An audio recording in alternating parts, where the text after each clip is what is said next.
My name is Michelle. I'm from Bastrop County, which is the county east of Travis County. And we are here in solidarity with our Austin neighbors and learning from what they've been doing with Indivisible. We want to get the vote out for the upcoming election. We worked really, really hard in Bastrop County last year, or the last election cycle. For years and years and years, our county was solidly red. And after the 2018 election, we increased voter turnout by almost 10 points, and now the map that I saw that we were lean red now. So essentially, we just need to work a little bit harder, and I think that we're going to turn Bastrop County blue, and we're going to help turn Texas blue in 2020. We're going to send every one of our representatives packing that has shirked their responsibility of representing all the people in their district. We have a representative right now, Michael McCall, who does not show up for town halls. He refuses to see people that ask to see him, his constituents.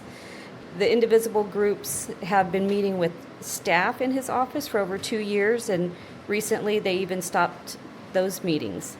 He does visit the rural counties more than the urban, bigger cities. And what he does is he sets up, I call them, their stealth stops and photo ops. That's all he does. He has meets with elected officials or groups of people that are pre-planned, closed to the public, and whenever there is an opportunity for him to talk to his constituents, he won't. And so the message that I have for Representative McCall and other Texas representatives is pack your bags because we're going to vote you out. Michelle, is our constituents of rural counties in Texas, are they more engaged today than they were before?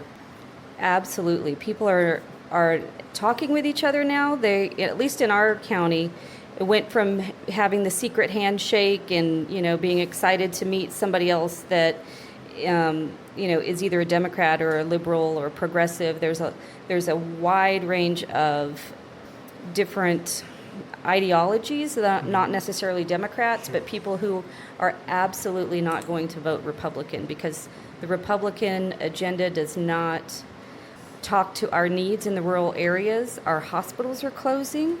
Our infrastructure is crumbling because we've had fires and floods.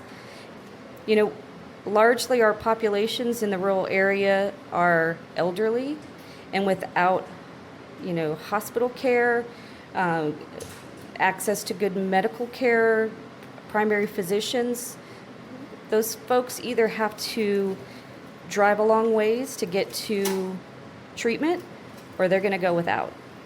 A lot of people are coming to realize as well that people in the rural areas really rely on Medicaid, Medicare, and Social Security. And without those safety nets, a lot of our elderly people are going to be out in the streets.